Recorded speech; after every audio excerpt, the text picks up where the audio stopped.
हरे कृष्णा। श्रील प्रभुपाद की जय। तो आप सबका स्वागत है श्रीमद् भागवतम कथा में। और हम पहले स्कंद के 17वें अध्याय के 19 श्लोक तक पहुंच चुके हैं और वो समाप्त हो गया है। आज 20वां से शुरू होगा। तो 20वां श्लोक शुरू करने के पहले हम प्रणति करेंगे। ओम अज्ञानतिमिरान्धस्य ज्ञानाञ्जनशलाकया चक्षुरुन्मिलितं येन तस्मै श्रीगुरुवे नमः।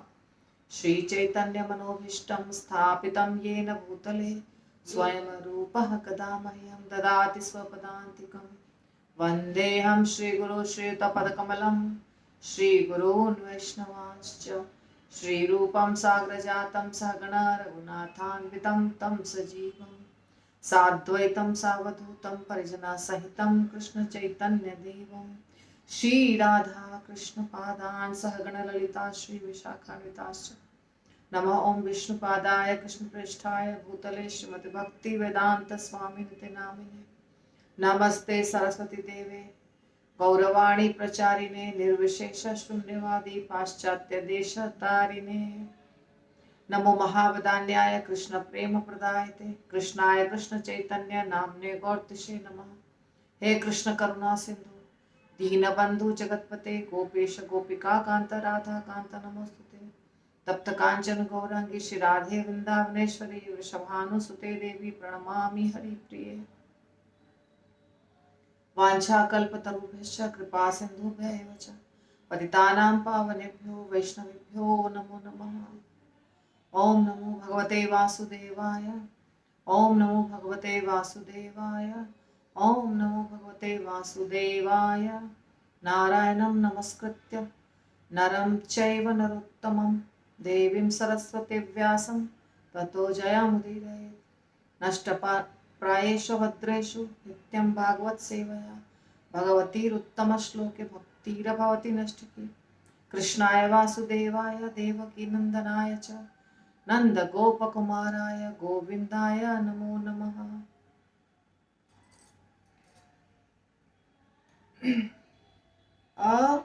अप्रतज्ञात अनिर्देश्यात् इति केषु अपि निश्चयः अत्र अनुरूपं राजर्षे विमृश स्वमनीषया।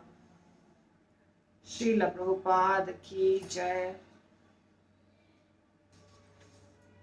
कुछ ऐसे भी चिंतक हैं जिनका विश्वास है कि न तो तर्क द्वारा कष्ट का कारण निश्चित किया जा सकता है, न उसे कल्पना से जाना जा सकता है, न ही शब्दों द्वारा व्यक्त किया जा सकता है। हे राजर्षि, आप अपनी बुद्धि से यह सब सोचकर अपने आप निर्णय करें।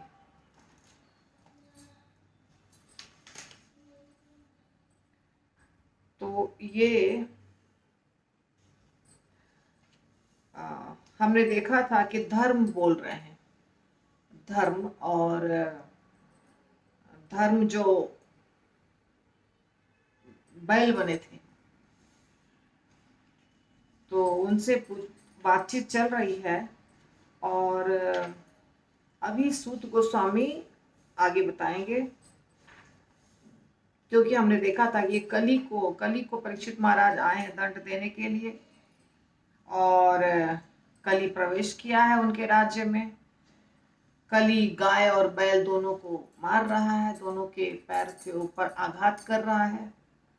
बैल जो है वो धर्म है और गाय पृथ्वी माता है।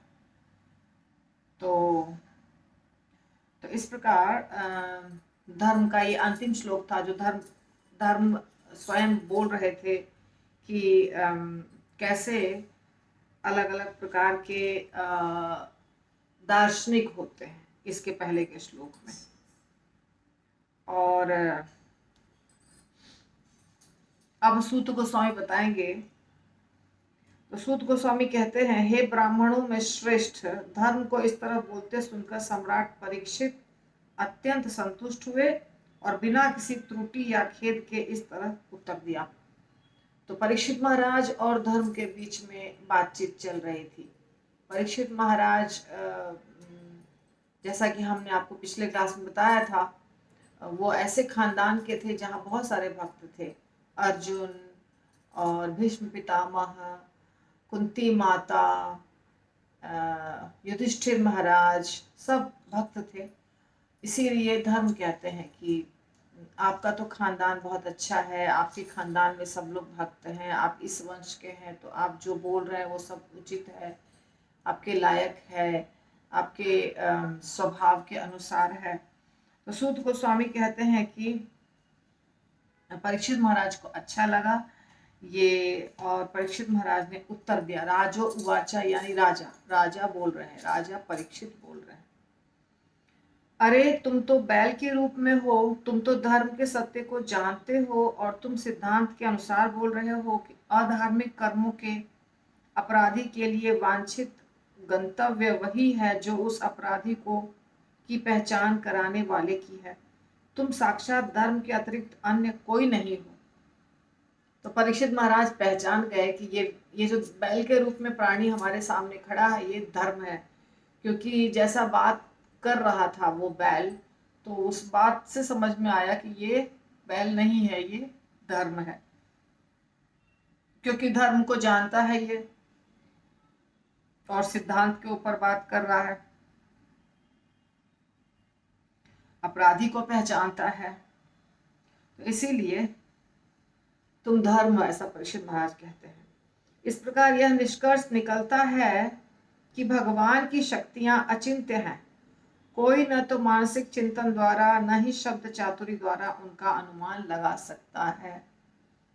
सच बात है, भगवान की शक्तियां अनंत हैं। भगवान ने अपने ऐश्वर्य का वर्णन किया है श्रीमद् भागवतम में भी, भगवत गीता में भी उनकी शक्तियां अनंत है। बाद में जो आचार्य गण आए, जैसे हमारा संप्रदाय है गौड़ीय, गौड़ीय मत ब्रह्म मध्व गौड़ीय संप्रदाय, तो इसी तरह और भी संप्रदाय हैं जो बोनाफाइड हैं।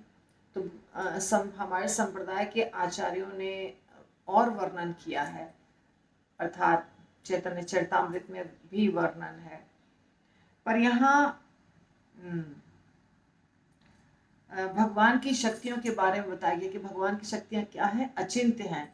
अचिंत्य भेदाभेद तत्व हमारे दर्शन में है। हमारा जो सिद्धांत है हमारे गौड़ीय मठ का, जो चैतन्य महाप्रभु ने दिया है, अचिंत्य भेदाभेद, तो भगवान और जीव के बीच में संबंध के बारे में बताया गया है। वही अचिंत्य शब्द जो चिंतन के परे होता है, उसका प्रयोग यहाँ भी किया गया है कि भगवान की शक्तियाँ अचिंत्य है। भगवान की शक्ति कोई माप नहीं सकता है, कोई परिभाषित नहीं कर सकता है कि इतनी शक्ति है भगवान के पास। अनलिमिटेड शक्ति है और हमारे चिंतन के परे है। मानसिक चिंतन के द्वारा भी उसका अनुमान नहीं लगाया जा सकता है, और शब्दों की चातुरी, यानी हम बोल के भी डिफाइन नहीं कर सकते हैं, हम बता नहीं सकते हैं कि भगवान की शक्ति कितनी है, अनुमान नहीं लगाया जा सकता है। ठीक है ना। तो ये निष्कर्ष निकाला, राजा ने निष्कर्ष निकाला, राजा अर्थात परीक्षित महाराज ने निष्कर्ष निकाला। सत्य युग में तुम्हारे चारों पैर थे, परीक्षित महाराज कह रहे हैं। अभी ये प्रश्न मेरे से पूछा था एक भक्त ने, तो मैंने कहा था कि ये अपने आप आएगा। ठीक है ना, भागवतम में अगर हम पूरा भागवतम पढ़ेंगे तो सारे प्रश्नों के उत्तर अपने आप आएंगे। तो सत्ययुग में तुम्हारे चारों पैर थे, तपस्या, पवित्रता, दया और सच्चाई। तपः शौचम दया सत्यम इति पादाः कृते कृताः, अधर्म अंशः त्रयः भग्नाः, स्मय संग मदः तव। ये श्लोक है जो परीक्षित महाराज कह रहे हैं तपः शौचम दया सत्यम, तपस्या, शौच यानी पवित्रता, दया और सत्यम अर्थात सत्य। इति पादा, ये तुम्हारे चार पैर थे। कृते कृता, कृत जो है ना वो सत्ययुग का एक नाम है। इसलिए कृते कृता, सत्ययुग में चारों पैर थे भगवान के, अर्थात भगवान ही धर्म थे उस समय, तो धर्म के चारों पैर थे। पर अब क्या हो गया है, अधर्म अंशः त्रयः। तो तुम्हारे चार पैर तपस्या, पवित्रता, दया और सच्चाई के चार नियमों द्वारा स्थापित थे, किंतु ऐसा प्रतीत होता है कि अहंकार, काम वासना तथा नशे के रूप में सर्वत्र व्याप्त अधर्म के कारण तुम्हारे तीन पांव टूट चुके हैं। तो तीन पांव धर्म के टूट चुके हैं। भगना, भगना मतलब टूट जाना, भगना स्मय, स्मय, स्मय का मतलब होता है अहंकार, और संग, स्त्री संग, मदह नशा, और साथ में काम, हाँ काम वासना हो गया। तो अहंकार तथा नशा और काम वासना, इसके कारण तीनों ये सब जगह व्याप्त है बहुत प्रचुर मात्रा में, इसलिए तीन पैर टूट गए, तीन पैर टूट चुके हैं धर्म के। तो अब तुम केवल एक पैर पर खड़े हो। वो एक पैर क्या है, जो प्रश्न पूछा था मेरे से एक प्रभु जी ने, तो वो एक पैर है सत्य। इदानीम धर्म पाद ते सत्यम निवर्तयेत यतः तम निगृक्षति अधर्म अयम अनृतेन एधितः कलि। तो अब तुम केवल एक पांव पे खड़े हो, जो तुम्हारा सत्य है, और तुम अब किसी न किसी तरह से जी रहे हो, किंतु छल से फूलने फलने वाला यह कलह रूप कली उस पांव को भी नष्ट करना चाह रहा है। तो अभी सिर्फ सत्य बचा है, बाकी तीन पैर टूट चुके हैं धर्म के, और कली उस जो एक अकेला पैर बचा हुआ है बैल के पास या धर्म के पास, उस अकेले पैर को भी मार के तोड़ रहा था। जब परीक्षित महाराज आए तो कली वो सिंगल पैर जो था धर्म का, उसको भी तोड़ रहा था। इसलिए इसको कह रहे हैं कलह रूप कली।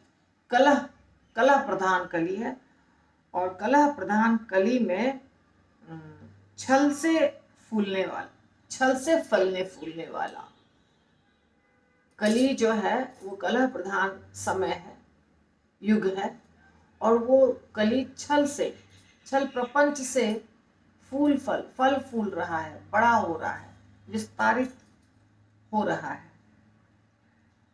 और वो कली अब एक सिंगल पैर जो सत्य का बचा हुआ है, उसको भी तोड़ना चाह रहा है। तो सिंगल पैर जो बचा था वो क्या था, सत्य। तो निश्चय ही पृथ्वी का बोझ भगवान द्वारा तथा अन्यों द्वारा भी कम किया गया था।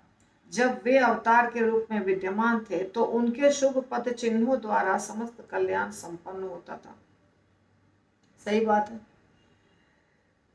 चूंकि भगवान गोकुल में थे, वृंदावन में थे, ब्रजमंडल में थे, और भगवान अपनी लीलाएं कर रहे थे। भगवान 125 वर्ष तक धराधाम पर अपनी लीला कर रहे थे।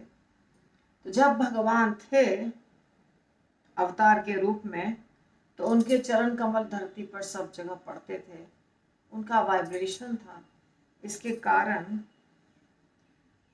कल्याण था, समस्त कल्याण था उनके पद चिन्हों के कारण। तो पृथ्वी का बोझ भगवान द्वारा तथा अन्यों द्वारा भी कम किया गया था। वो तो भगवान ने पृथ्वी का भार कम करने के लिए और धर्म की स्थापना के लिए अवतार लिया था। और जब वो थे तो युद्ध हुआ महाभारत का, और महाभारत के युद्ध में 64 करोड़ लोग मारे गए। जो भार था वो कम हो गया, उसमें से ज्यादातर लोग दुष्ट ही थे, और जिनको मरना था वही मरे। ऐसा नहीं है कि कोई व्यक्ति ऐसा मर गया जो भगवान नहीं चाहते थे मरे। तो सारे वो जो व्यक्ति की मृत्यु हुई वो सब भगवान की मर्जी से हुआ। तो इस प्रकार भगवान ने बोझा कम किया।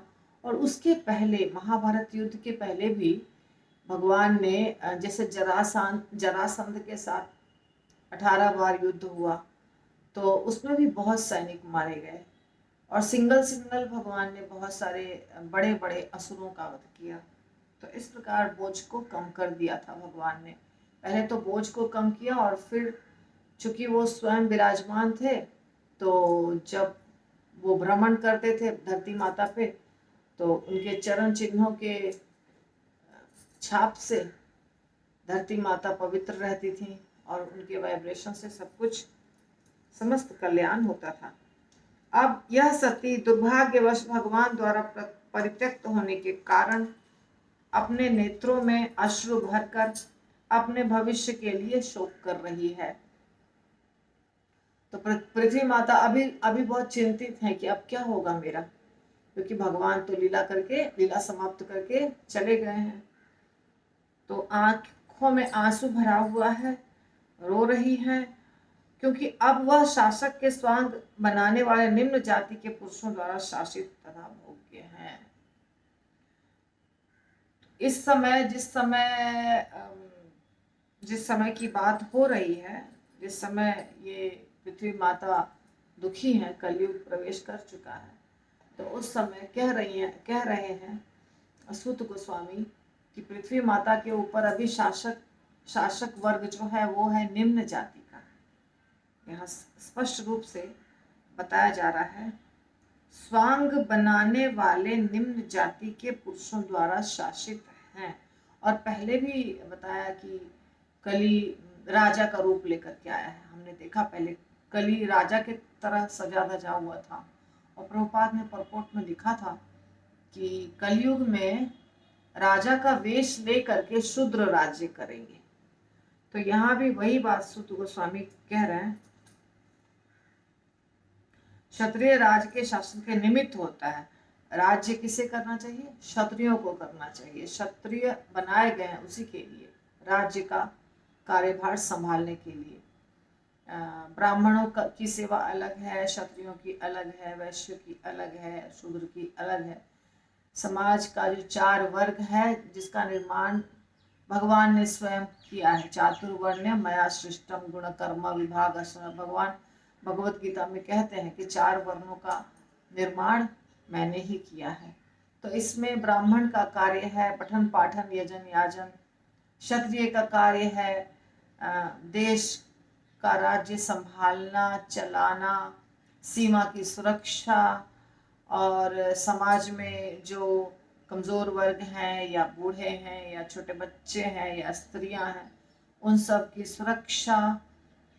और वैश्य का कार्य है कृषि गोरक्षा, वाणिज्य, बिजनेस करना, गायों की रक्षा करना और खेती करना। और शूद्रों की सेवा है, ये 3 जो ऊपर के क्लास हैं, ब्राह्मण क्षत्रिय और वैश्य, इन तीनों की सेवा करना। तो इस प्रकार सबकी सेवा निश्चित की गई है भगवान के द्वारा। पर प्रभुपाद भी कह रहे हैं परपोर्ट में, और सूत गोस्वामी भी कह रहे हैं कि निम्न जाति के लोग राज्य करने वाले हैं और कर रहे हैं। उस समय ही शुरू हो गया था, निम्न जाति के लोग राज्य कर रहे थे, इसीलिए पृथ्वी माता बहुत परेशान थी। इस प्रकार एक साथ 1000 शत्रुओं से अकेले लड़ सकने वाले महाराज परीक्षित ने धर्म तथा पृथ्वी को सांत्वना दी। तब उन्होंने समस्त अधर्म के कारण साक्षात कली को मारने के लिए अपनी तेज तलवार ग्रहण की। तो कली को वो चाहते थे हम मार डालें, और उन्होंने गौ माता और बैल, जो पृथ्वी माता और धर्म के प्रतीक हैं, उन दोनों को सांत्वना दी, आप चिंता मत करिए, मैं देख लूँगा क्या करना है मुझे, आपको तकलीफ नहीं होगी इत्यादि। इसके बाद उन्होंने सोचा कि मैं कली को जान से ही मार दूंगा, कली रहेगा ही नहीं, तो समाज में जो कली के दोष होते हैं वो भी निकल जाएंगे। जब कली ने समझ लिया कि अब राजा परीक्षित उसको मार डालेंगे, तो उसने अपना राजा का वेश त्याग दिया और भयभीत होकर अपना सिर झुकाकर पूर्ण रूप से आत्मसमर्पण कर दिया। तो कली ने, जो कली राजा का नकली वेश पहना हुआ था, उसको त्याग दिया और अपने रूप में आ गया, समर्पण कर दिया। ठीक है, आप जो बोलेंगे मैं करूंगा, ऐसा। तो शरणागत का रक्षक तथा इतिहास में प्रशंसनीय महाराज परीक्षित ने उस दीन शरणागत तथा पतित कली को नहीं मारा, अपितु वे दयापूर्वक हंसने लगे, क्योंकि वे दीन वत्सल जो थे। तो कली जब सरेंडर कर दिया, कली जब समर्पण कर दिया, तो परीक्षित महाराज को नहीं मारे, क्योंकि ये रूल है, यदि आपके पास कोई शरणागत हो जाता है, आपके शरण में आ जाता है, तो आप उसको नहीं मार सकते हैं। तो परीक्षित महाराज असली क्षत्रिय थे, जिनको समझ है कर्तव्य का, अकर्तव्य का, सबका ज्ञान है। तो परीक्षित महाराज हंसने लग गए कि अब देखो, इसको मारने वाला था मैं, इसकी जान चली जाती, तो इसने ऐन वक्त पे समर्पण कर दिया, इसलिए वो हंसने लग गए और उसको मारे नहीं। राजा ने कहा, हम अर्जुन के यश के उत्तराधिकारी हैं, और चूंकि तुम हाथ जोड़कर मेरी शरण में आए हो, अतएव तुम्हें अपने प्राणों का भय नहीं होना चाहिए। लेकिन तुम मेरे राज्य में रह नहीं सकते, क्योंकि तुम अधर्म के मित्र हो। तो परीक्षित महाराज कहते हैं, मैं किस खानदान का हूँ? मैं हूँ अर्जुन के खानदान का। और अर्जुन कितने धार्मिक थे, अर्जुन के सारे भाई कितने धार्मिक थे, उसका ज्ञान तो तुम्हें होना चाहिए, इसलिए तुम्हें डरना नहीं चाहिए। तुम यदि मेरे शरण में आए हो तो तुम्हारी मृत्यु नहीं होगी, तुमको मैं जिंदा ही छोड़ दूंगा, बख्श दूंगा, लेकिन तुमको यहाँ नहीं वास करने दूंगा। ये जो मेरा राज्य है उसमें तुम निवास नहीं कर सकते हो, तुमको यहाँ से जाना पड़ेगा। तो ऐसा परीक्षित महाराज ने कहा कि तुम्हें यहाँ वास नहीं मिलेगा। क्यों? क्योंकि तुम अधर्म के मित्र हो, तुम अच्छे व्यक्ति नहीं हो। कली में अधर्म होगा, कली में अधर्म का बोलबाला होगा, ये पता था। अभी हम जो देख रहे हैं, आप लोग सब जो देख रहे हैं, वो इस अधर्म, सब जगह अधर्म चल रहा है, क्योंकि ये कलयुग है। 5000 साल पहले कलयुग प्रवेश किया था और अब ये वही युग चल रहा है, तो इसीलिए सब जगह अधर्म बहुत अपना रूप धारण किया हुआ है, सब जगह फैल रहा है बहुत तेजी से। यदि कली रूपी अधर्म को मनुष्य, देवता या किसी कार्यकारी के रूप में कर्म करने दिया जाता है, तो लोभ, असत्य, डकैती, अशिष्टता, विश्वासघात, दुर्भाग्य, कपट, कलह तथा दंभ जैसे अधर्म का निश्चय ही बोलबाला हो जाएगा।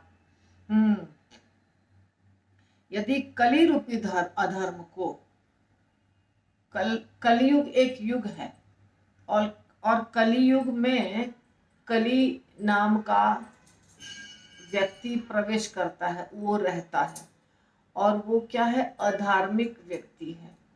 तो अधार्मिक व्यक्ति होने के कारण जब वो वहां रहता है तो सब जगह अधर्म फैला रहता है। तो इसीलिए बता रहे हैं यहाँ पे, मनुष्य, देवता या किसी कार्यकारी के रूप में करने दिए जाता है कली रूपी अधर्म को। जब अधर्म को छूट मिल जाती है तो क्या क्या चीज बढ़ जाता है? लोभ।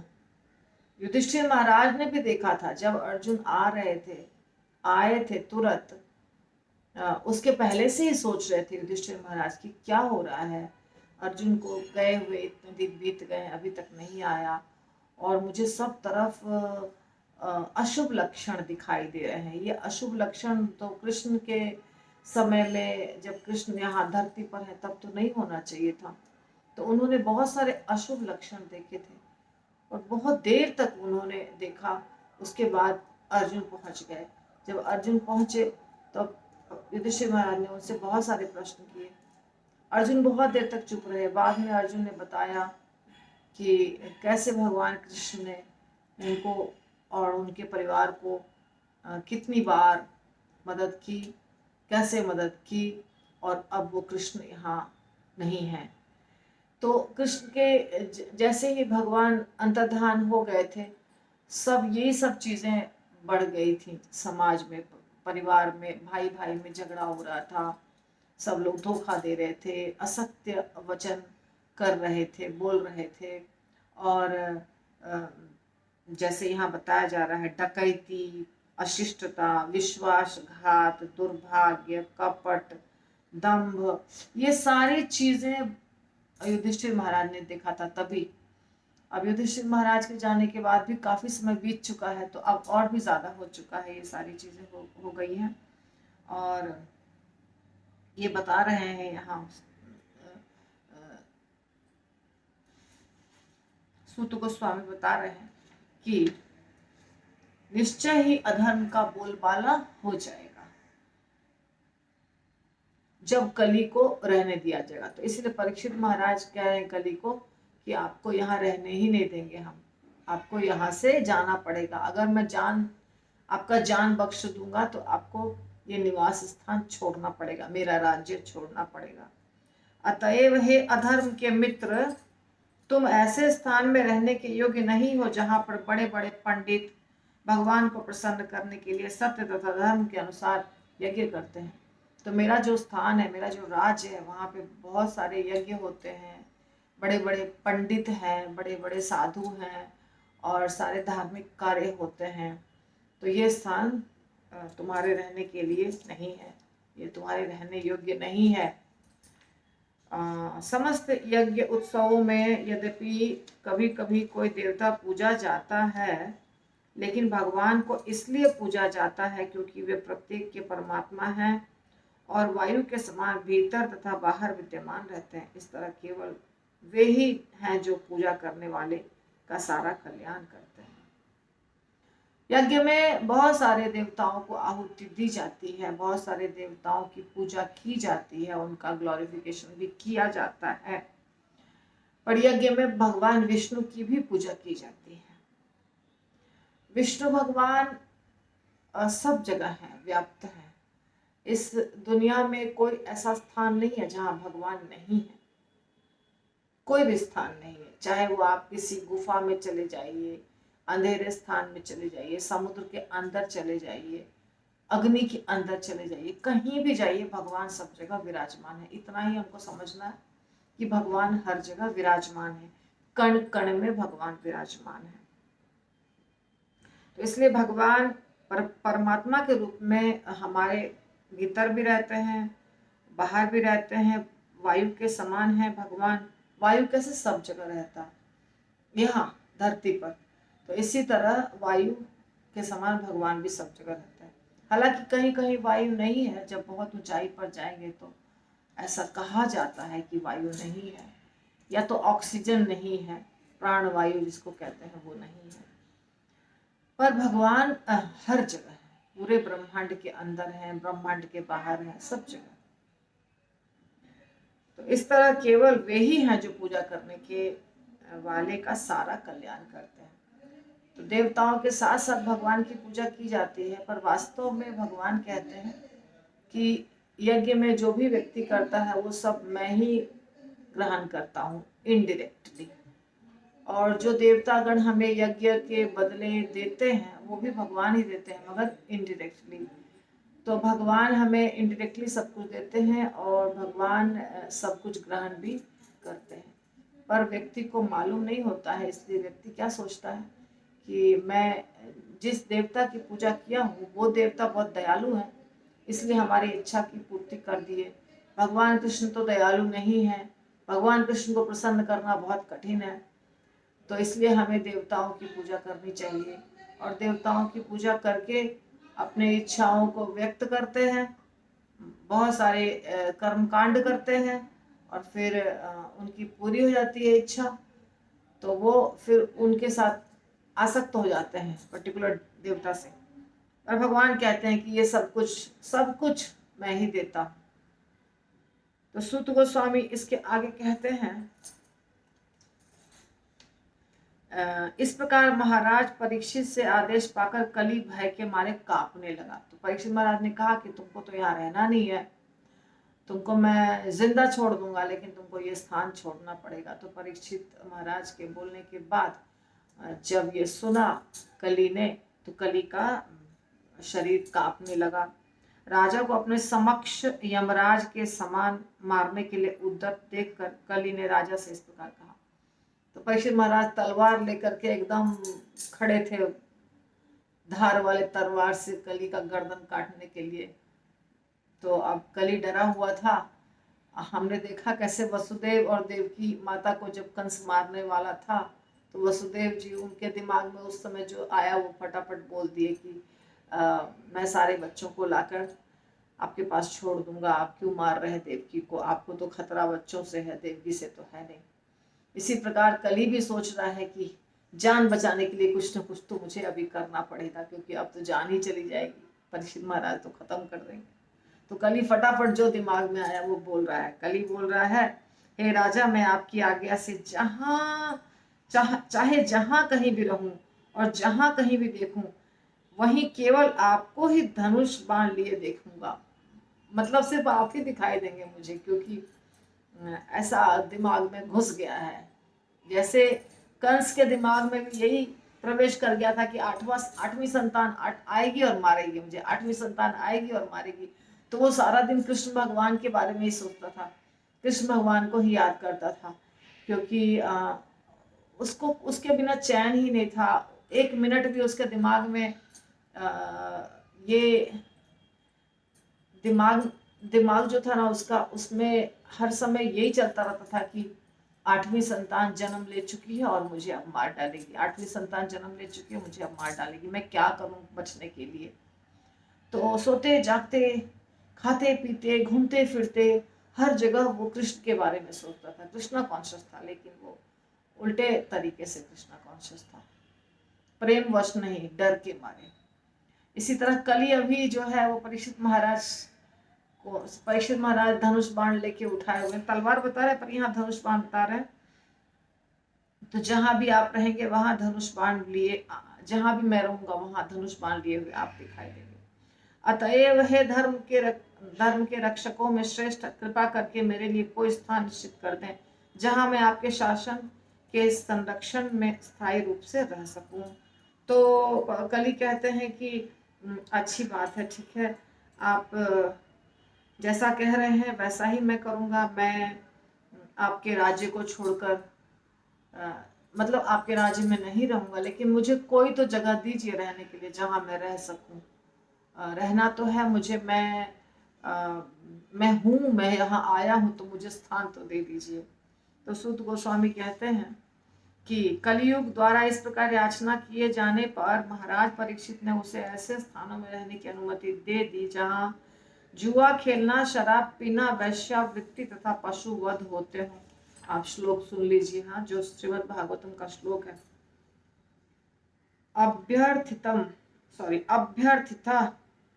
अभ्यर्थितः तदा तस्मै स्थानानि कलये ददौ। कलियुग को स्थान दिया, कलियुग को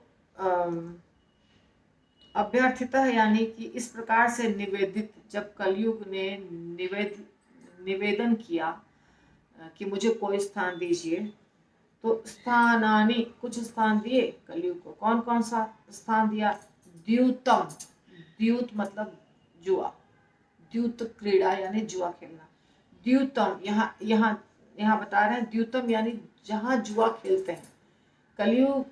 कली को बताया कि जहाँ जुआ खेलते हैं वहां तुम रह सकते हो। फिर पानम, जहाँ मद्यपान होता है, जैसे पीना, हम तो बहुत सारी चीजें पीते हैं, पानी पीते हैं, जूस पीते हैं, लस्सी पीते हैं, छाछ पीते हैं, दूध पीते हैं, लेकिन जब खाली पीने की बात होती है इसका मतलब वो आदमी बहुत पीता है ना। तो हम पानी पीने को पीना नहीं कहते हैं, हम क्या किसको कहते हैं? पीना, जो शराब पीता है। उसी तरह यहाँ पानम, पानम यानी मद्यपान, तो पानम। उसके बाद स्त्रिय, अवैध स्त्री संग, द्यूतम पानम स्त्रिय, साफ साफ बताया गया, द्यूतम पानम स्त्रिय, जहाँ द्यूत क्रीड़ा होती है, जहाँ शराब पिया जाता है, जहाँ स्त्रिय अर्थात स्त्रियों के साथ अवैध संग होता है। और सूना कहते हैं पशुवध को, सूना जहाँ पशुवध होता है यानी कसाई घर। तो ये चार चीजें, यत्र अधर्म चतुर्विधा, ये चार अधार्मिक कार्य जहां होता है, साफ साफ बताए, यत्र अधर्म चतुर्विधा, चार प्रकार के अधर्म जहां होते हैं वहां तुम्हारा निवास स्थान मैंने निश्चित कर दिया, वहीं तुम रहो। अर्थात जहां धर्म होता है वहां तुम्हें नहीं रहना है, जहां अधर्म होता है वहां तुम रह सकते हो। और अधर्म में कौन कौन सा अधर्म, ये चार अधर्म है। इसीलिए प्रभुपाद हमें बताया है ये चार कार्य नहीं करना है ना। चार नियम क्यों बनाए हैं आपने देखा, चार कार्य, जो ये चार कार्य करेगा, जहां ये कार्य होगा वो जगह पे कली वास करेगा, ठीक है। और ये स्थान कली को दिया किसने, परीक्षित महाराज ने। वो चार कार्य क्या क्या है तो हमने देख लिया, द्यूतः जुआ खेलना, जुआ खेलना, उसके बाद शराब पीना, पान पानम स्त्रिय अवैध संग, और सूना मांस भक्षण या पशुवध। तो ये चार कार्य जहां होगा, चार अधार्मिक कार्य जहां होगा वहां तुम रह सकते हो, ऐसा बता दिया। कली ने जब कुछ और याचना की तो राजा ने उसे उस स्थान में रहने की भी अनुमति प्रदान की जहां सोना हो। कली ने कहा थोड़ा और स्थान दीजिए रहने के लिए, क्योंकि कली को बहुत जगह घूमना फिरना था, उसको सब जगह रह करके सब अपना अपना प्रभाव फैलाना था। तो कली ने कहा थोड़ा और कोई स्थान दीजिए। तो परीक्षित महाराज ने कहा जहां सोना यानी गोल्ड, जहां सोना होता है वहां भी तुम रह सकते हो। पुनश्च याचमानाय, फिर से याचना किया, जात रूपम अदात प्रभु, जात रूपम सोना को कहते हैं, तो जात रूपम अदात प्रभु, तो प्रभु यानी राजा ने सोना जहां रहता है उस स्थान को कली को दे दिया, ठीक है, जहां सोना रहता है बहुत ज्यादा वहां रह सकते हो। ततो अनृतम मदम कामम रजो वैरम च पंचमम, इस प्रकार अब जहां जहां सोना होता है, जहां जहां सोना यानी गोल्ड, जहां जहां सोना होता है वहां वहां असत्य, मद, काम, ईर्ष्या और वैमनस्य रहता है। ये चार बुरी आदतें हैं, चार जो है ये बुरी आदतें हैं।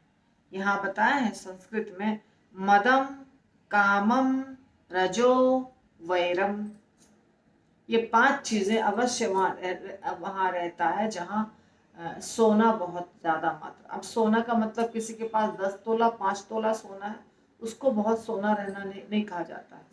जिसके पास बहुत सोना है, बहुत सोने की ईंट है, सोने का घर में थाली है, सोने का बर्तन है, पर सोना सोना जो मेटल है उससे जिसको बहुत लगाव रहेगा और जो कलेक्ट करने की कोशिश करता रहेगा कि मेरे पास बहुत सोना हो जाए, बहुत सोना हो जाए, तो वो भी ठीक नहीं है।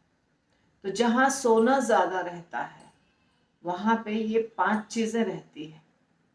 झूठ बोलता है वो, वहां पे झूठ बोला जाता है, असत्य, उसके इर्द गिर्द असत्य रहेगा, ईर्ष्या रहेगी, काम रहेगा, मद रहेगा, घमंड, और वैमनस्य रहेगा। तो ये पांच चीजें वहां रहेंगी। इस तरह उत्तरा के पुत्र महाराज परीक्षित के निर्देश से कली को उन पांच स्थानों में रहने की अनुमति मिल गई। तो देखिए कली का प्रभाव कहाँ रहेगा, हमने देख लिया पांच जगह, जहाँ पे द्यूत क्रीड़ा होगी, जहाँ पे जुआ खेला जाएगा, जहाँ पे पशु बलि होगी, अर्थात मांस या कोई भी मांस जैसा कोई और चीज जिसको नॉन वेज कहा जाता है सिंपल भाषा में, वो खाया जाएगा। और जहाँ अवैध स्त्री संग या अवैध पुरुष संग होगा वो भी होगा। उसके बाद जहाँ मद्यपान किया जाएगा, मद्यपान हमने बता दिया था पहले ही, ओके ठीक है। तो जहाँ पे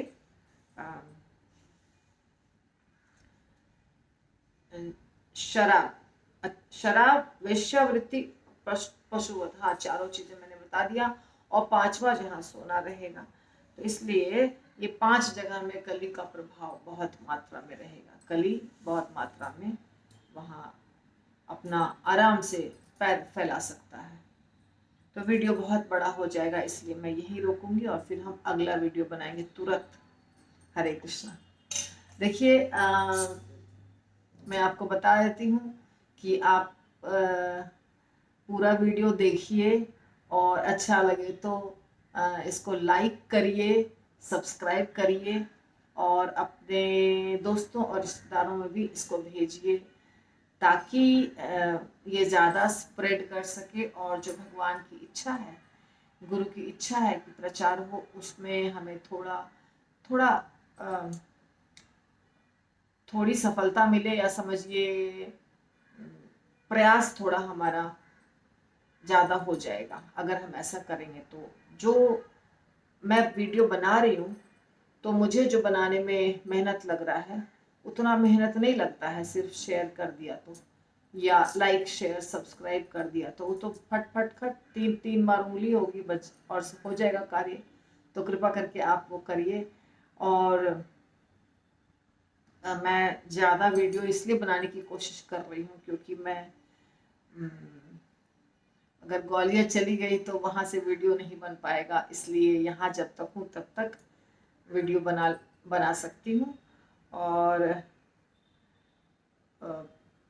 जब मैं यहाँ नहीं रहूँगी तो आप उसको उस समय आप उसको देख सकेंगे। इसीलिए यहाँ पे मैं कोशिश कर रही हूँ थोड़ा ज़्यादा वीडियो बन जाए, और ग्वालियर में जब रहूँगी तो ऑडियो। तो आप देखिए और सब मिलके भगवान से प्रार्थना करिए कि हम ये कंप्लीट कर पाए श्रीमद् भागवतम। हम अभी फर्स्ट कैंटो में ही हैं। तो अभी नेक्स्ट वीडियो मैं तुरंत बनाने वाली हूँ, ठीक है। हरि बोल।